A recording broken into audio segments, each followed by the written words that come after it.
Well, I'm joined now by Rupert Everett, who's starring in the play A Voyage Round My Father. Rupert, great to see you. Great to see you, although it's quite ghostly because I can't see you. How are you? You're looking a little like Michael Corleone in Godfather 2 with that backdrop. Well, I'm covered in wigs. You might not believe this, but I'm actually wearing 2 wigs at the moment. Really? Mm-hmm. Now, look, I wanted to get you on because during the interview. I read an interview you did with the Times this week that made me laugh out loud so many times. I ordered the team to book you as a matter of urgency.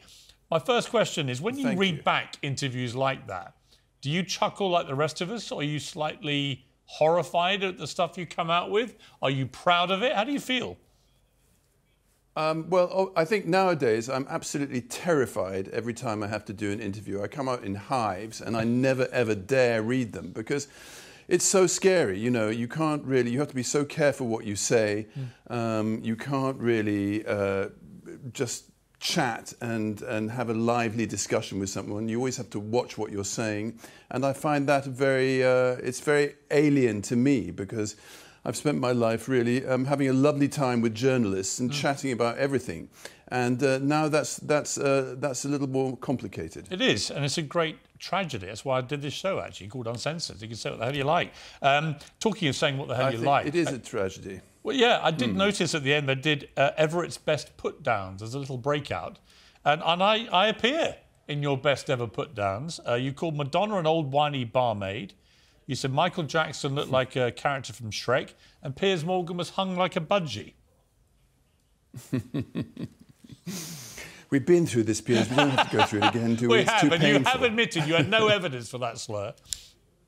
Well, no one needs evidence anymore, not these days. Exactly. Let's talk about a few things in the news, because there's a lot going on, which I immediately thought of you when I hear these stories. Notably, the furore over Bradley Cooper playing Leonard Bernstein in the biopic Maestro, the great musical impresario.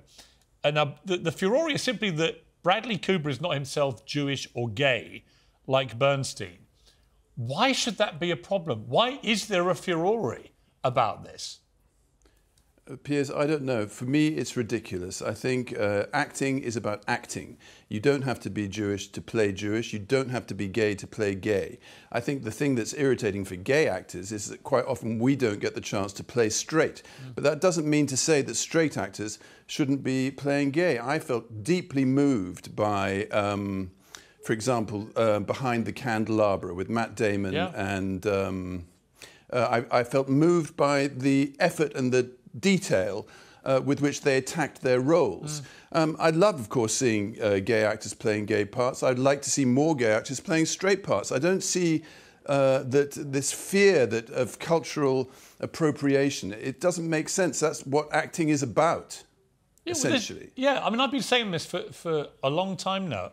The whole purpose of acting is to play something you're not, right? So if the new rules are that you can only play roles which are literally you, that's not acting to me.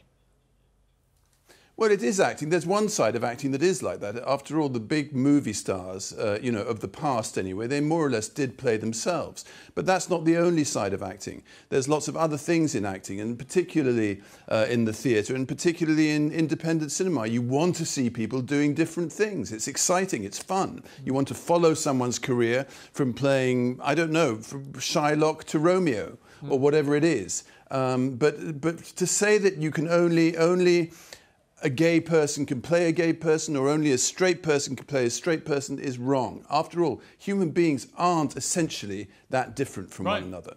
We're one group. What was interesting to me was Leonard Bernstein's own family came out and said, we're certain our dad would have been fine with it. So there's no offence by the people who everyone is getting offended on behalf of. In other words, the Leonard Bernstein family, they don't have a problem with this. The scandal, if you like, has been completely generated in the normal way by virtue signallers hitting social media and saying, I'm outraged. No, absolutely, and a very small number of people as well. Most people I've talked to have really enjoyed the movie and loved him, and I think he's an incredible actor, and it's a great shame that the movie gets tarnished in a time when we really need movies to press on and do well. Yeah, I completely agree. I mean, it doesn't help to me for this debate when people like Michael Sheen, the actor, said he doesn't like non-Welsh actors playing Welsh characters. He finds it hard to accept, given that he himself has played Tony Blair, David Frost very successfully, but they, last time I checked, weren't Welsh. Right. Well, I just think, you know, everyone's entitled to their opinion after all, but I don't agree about that myself. You touched on earlier, people say or do things and bang, they get cancelled and so on. You appeared in a movie with Russell Brand. What do you make of this scandal? In particular, not necessarily him or the allegations against him, but about the place we now find ourselves in a society when allegations get made, but before due process has been seen to be done, people get obliterated. Is that right and proper? Well, I think there's two things to say here. Obviously, one of the things we have to always preempt this conversation with is rape is a horrible, terrible thing, and we're all against it. However, you know, I would like to quote to you the Magna Carta, which says no free man is to be arrested or imprisoned or outlawed or exiled or in any way ruined, nor will we go against him or send against him except by the lawful judgment of his peers or by the law of the land. And that is what we should keep to, Piers. I agree. I agree with that, and I think it's really important. And it doesn't matter what you think of Russell Brand. When you were in St Trinian's with him, I think, what were your recollections of him as a bloke when you were with him? Well, there were a lot of beautiful women on St Trinian's, and there was never any scandal to do with Russell Brand. And I'm quite a tittle-tattle, and I've always got my ear to the wall, so I'm pretty sure that there wasn't. He kept himself to himself.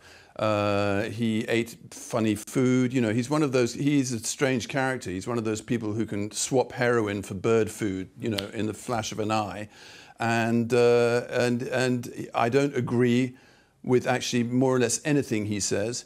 And I do think he's a character rather like Robespierre, you know, who had to wait to meet the king for 2 weeks and then suddenly became a revolutionary through his own kind of thwarted, bitter pride. And I do feel that Russell Brand has an envy of wealth, which is quite weird. But he behaved perfectly well, very well on St Trinian's. You know, he probably had to concentrate on acting most of the time. Yeah.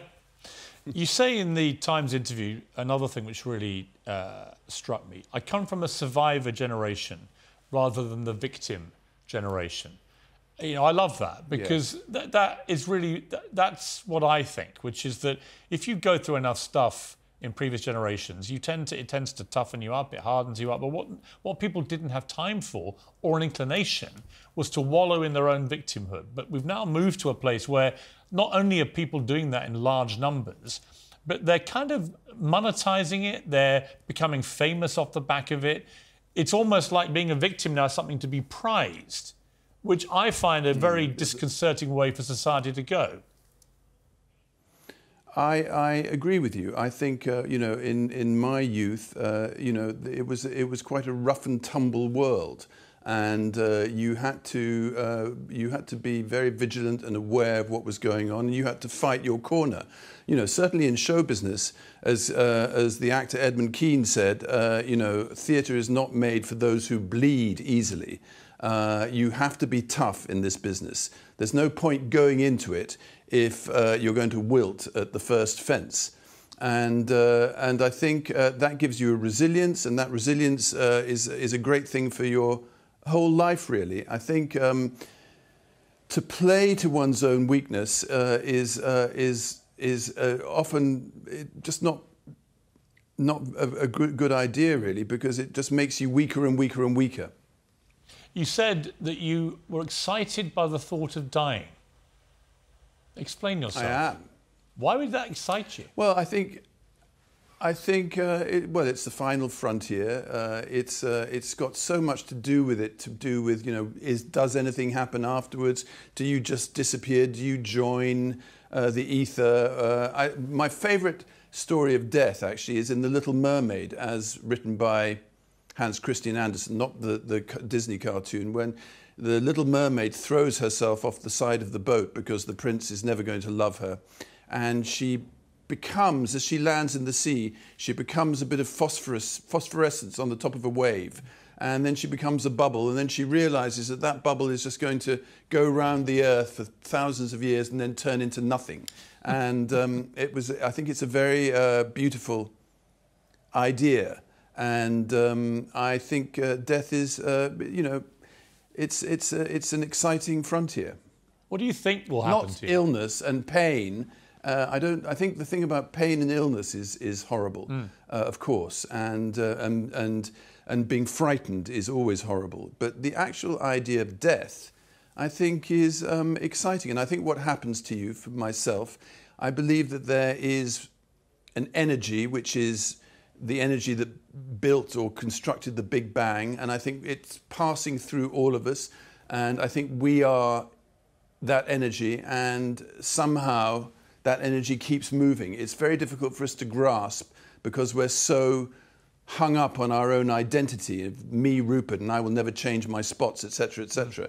Our characters are very, very superficial parts of us. They're just a kind of carapace, I think. And inside that is the space of whatever you want to call it, God or the universe or the flow of energy that is, you know, constantly moving outwards and expanding.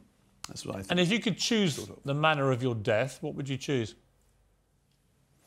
The manner of my death, well, obviously it would be very nice either to die in my sleep or for someone to, like, just shoot you in the back of the head while you're going to Safeways. No, Safeways doesn't exist anymore, Waitrose. I will make myself available as revenge for the budgie comment. Anyway, listen, Piers, what I came on to talk about, by the way, was my play. I know. It's called Voyage Round My Father, and it's on tour. Yeah. And we're in Bath now. We're going to Chichester. It's a very funny play. It's like Chekhov, but it's also like Dad's Army. It's written by John Mortimer, a great writer. Brilliant it's writer. Eloquent, Piers. And eloquence, I think, is one of the things that's beginning to be missing. Yes. I went out for tea this afternoon, and the girl at the table next to me was going, like. I mean, it just never stopped. And we're letting our language disappear. And language, which we've made over 2 million years, and it hasn't been easy, and we should cherish it, and this play does. I look forward to that, and I endorse everything you just said about language. It's a bugbear of mine. In fact, we actually have a lot of things that we agree about, Rupert Everett. It may be our old advanced age, but we've reached a place where I think we agree with more things than we disagree. I agree. I do agree with you on many things, Piers. It's great to have you on Piers Morgan Uncensored. Thank you very much, Rupert Everett. Particularly on about your wife, who I'm very fond of. Yeah, and she's very fond of you. A little too fond for my liking, but there we are. Good to talk to you. Anyway, is that it? Thank you very much, Piers. See you next time. All the best, Rupert. Welcome anytime. Thank you very much. Thanks a lot. All the best. Lots of love. Bye. Bye.